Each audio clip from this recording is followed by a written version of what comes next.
க்ரீமியான sassy கன்சிஸ்டன்சியோட நல்லா ரிச்சான chicken and மஷ்ரூம்ஸ்லாம் add பண்ண முச்சில் இன்னுமே உங்களுடைய ஃப்ளேவரை என்ஹான்ஸ் பண்ணி கொடுக்கும். அதுக்கு நீங்கள் வந்து பாஸ்தா பேஸ் இல்லைனா கீ ரைஸ் கூட வச்சு சாப்பிடலாம்.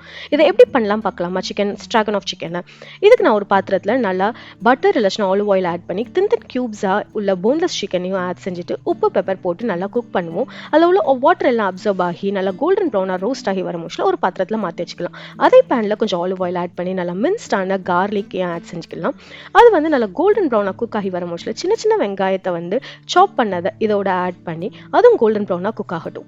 குக் ஆகின அந்த அனியன்ஸோட நல்லா தின்ன ஸ்லைஸ் பண்ண மஷ்ரூம்ஸ் ஆட் பண்ணி கொஞ்சம் சால்ட் ஆட் செஞ்சுட்டு மஷ்ரூம்ஸில் உள்ள வாட்டர் ரிலீஸ் ஆகும். அந்த வாட்டரை வச்சு இந்த மஷ்ரூமை குக் பண்ணுங்கள். மஷ்ரூம்ஸ் நல்லா ஷ்ரிங்க் ஆகி வர முச்சில் சிக்கன் ஸ்டாக் கொஞ்சம் ஆட் செஞ்சுட்டு சப்பாத்தி மாவு நான் ஆட் பண்ணியிருக்கேன், இல்லை மைதா மாவு நீங்கள் ஆட் பண்ணிக்கிடலாம். அது நல்ல ஒரு லம்ஸ் இல்லாமல் நீங்கள் வந்து மிக்ஸ் பண்ணி விட்டுக்கோங்க. அது நல்லா பபிள் அப் ஆகி வர முச்சில் ஏற்கனவே நம்ம வந்து சிக்கன் குக் பண்ணதை இதோட ஆட் பண்ணி நல்லா மீடியமில் ஒரு 10 minutes குக் பண்ணுங்கள். ஃபைனலாக நல்லா க்ரீமியான கன்சிஸ்டன்சிக்காக ரிச்சாக இருக்கிறதுக்காக நான் கேஷ்யூ பேஸ்ட் வந்து ஆட் பண்ணியிருக்கேன். இந்த கேஷ்யூஸை நல்லா சோக் பண்ணிவிட்டு நல்லா கிரைண்ட் பண்ணி இதை ஆட் செஞ்சுட்டு ஒரு 2 minutes குக் பண்ணி எடுத்திங்கன்னா உங்களுடைய க்ரீமியான ஸ்ட்ராகன் ஆஃப் சிக்கன் ரெடி ஆயிரும்.